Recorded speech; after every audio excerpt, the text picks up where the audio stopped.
नमस्कार, मैं डॉक्टर बुद्धमती यादव, सह आचार्य हिंदी विभाग, जीडी कॉलेज अलवर।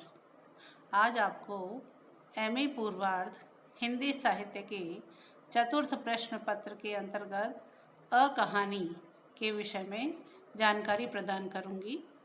इससे पूर्व के व्याख्यानों में हम हिंदी कहानी के विविध विकास क्रमों को हम देख चुके हैं, उसके बारे में जानकारी प्राप्त कर चुके हैं।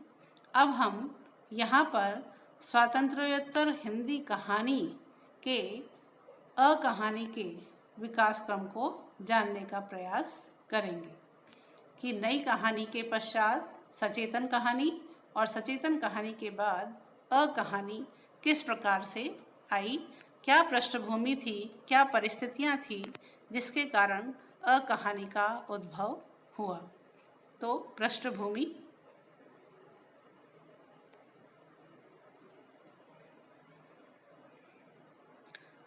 उन्नीस तक आते आते कुछ ऐसी परिस्थितियां बनी कि स्वतंत्रता का जिस उल्लास और उत्साह के साथ स्वागत किया गया था वह ठंडा होने लगा और हम एक मोहभंग की स्थिति में आ पहुंचे थे।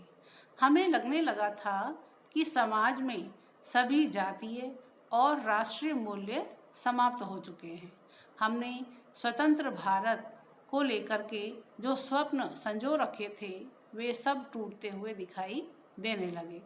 देश में राजनीतिक उथल पुथल, बेरोजगारी, भ्रष्टाचार, मूल्यहीनता से स्वतंत्रता के पश्चात होश संभालने वाली पीढ़ी को आहत किया।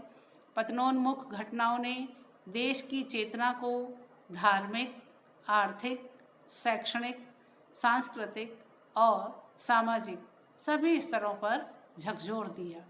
व्यक्ति आशान्वित था किंतु उसकी तुलना में निराशा अधिक थी। अपेक्षित स्थितियों के कारण उसमें अविश्वास और आश्चर्य की स्थिति उत्पन्न हुई। फलस्वरूप व्यक्ति अपनी आंतरिकता में केवल आहत ही नहीं हुआ अपितु टूट भी गया। इस निराशा भरे वातावरण में हिंदी कहानी की जिस नई धारा का सूत्रपात हुआ उसे कहानीकारों तथा समीक्षकों ने कहानी के नाम से अभिहित किया। साठोत्तरी कहानी को डॉक्टर गंगा प्रसाद विमल ने पहले तो समकालीन कहानी कहा, लेकिन शीघ्र ही उन्होंने इसे कहानी नाम दे दिया। डॉक्टर राकेश वत्स का मानना है कि सन 60 के बाद सचेतन कहानी आंदोलन स्थापित भी नहीं हो पाया कि कहानी का आंदोलन सर उठाने लगा। अतः सचेतन कहानी और कहानी आंदोलन करीब करीब समानांतर ही चले हैं। ये दोनों आंदोलन नई कहानी की प्रारंभ हुए थे, परंतु दोनों की दिशाएं विपरीत थी। एक की समाजपरक तो दूसरे की समाज विमुख। कहानी आंदोलन के पक्षधरों में डॉक्टर गंगा प्रसाद विमल प्रमुख हैं। उनके अतिरिक्त जगदीश चतुर्वेदी, रविंद्र कालिया, दूधनाथ सिंह, प्रयाग शुक्ल, सुधा अरोड़ा, ज्ञान रंजन, रमेश बख्शी, श्रीकांत वर्मा, विजय मोहन सिंह, विश्वेश्वर आदि थे। कहानी के स्वरूप को स्पष्ट करते हुए विश्वेश्वर ने कहा था, साठोत्तर या कहानी की आवाज़ पुरानी पड़ती जा रही पीढ़ी के भोगे हुए यथार्थ अनुभव की प्रामाणिकता, प्रतिबद्धता जैसे खोखले नारों के खिलाफ एक सख्त कार्रवाई थी। इस आवाज़ ने नई कहानी के झंडा को उनके पुराने पड़ जाने का एहसास कराया और उन्हें बिल्कुल उसी तरह से बौखला दिया जैसे अपने ज़माने में उन्होंने जैनेन्द्र और अज्ञे आदि को बौखलाया था।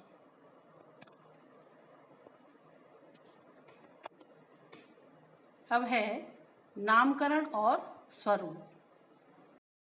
अब हम ये जानने का प्रयास करेंगे कि कहानी को अकहानी कैसे कहा गया और उसका क्या स्वरूप है। अकहानी को विभिन्न विद्वानों ने परिभाषित किया है। डॉक्टर सूर्य प्रकाश दीक्षित के अनुसार अकहानी पेरिस में जन्मी एंटी स्टोरी का भारतीय संस्करण है। इसके पीछे अस्तित्ववादियों का विश्व बोध है, साथ ही एब्सर्ड बोध और कामुका दर्शन भी। एब्सर्ड अर्थात व्यर्थता बोध, यानी स्वयं को व्यर्थ समझना। इस तरह का बोध जो है, इसका मुख्य उद्देश्य है एक सामंजस्यहीन, अनर्गल और रूढ़ अर्थ से मुक्त विचार सरणी है, जो समग्र जीवन के अस्वीकार का आंदोलन कही जा सकती है।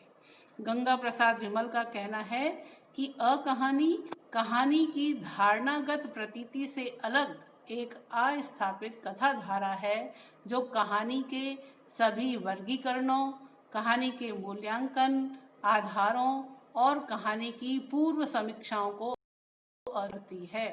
अकहानी के अ उपसर्ग को विश्लेषित करते हुए रामदरस मिश्र ने कहा कि अकहानी का अ वस्तु और मूल्य के स्तर पर भी निषेध का स्वर मुखर करता है। वस्तु के स्तर पर उसने प्राय सामाजिक संघर्षों से संबंधित विषय को ग्रहण न कर स्त्री पुरुष के संबंधों या यौन प्रसंगों को ही ग्रहण किया है, और मूल्य के स्तर पर उसने न केवल पहले के सारे मूल्यों का निषेध किया है, बल्कि साहित्य में मूल्य का अस्तित्व है, इस सत्य का भी निषेध कर दिया है। डॉक्टर श्याम परमार का कहना है कि अ उपसर्ग निषेधात्मक होने के साथ साथ पूर्व पीढ़ी से या नई पीढ़ी से साठोत्तरी कहानी अलग करने का काम भी करता है। यही कार्य उस उपसर्ग ने कविता के क्षेत्र में भी किया। इस प्रकार कहा जा सकता है कि अकहानी मानव मस्तिष्क के भीषण संकट बोध की यथार्थ प्रतीति की कहानी है। इसमें अस्तित्ववादी विचारधारा और काम का दर्शन रहा है।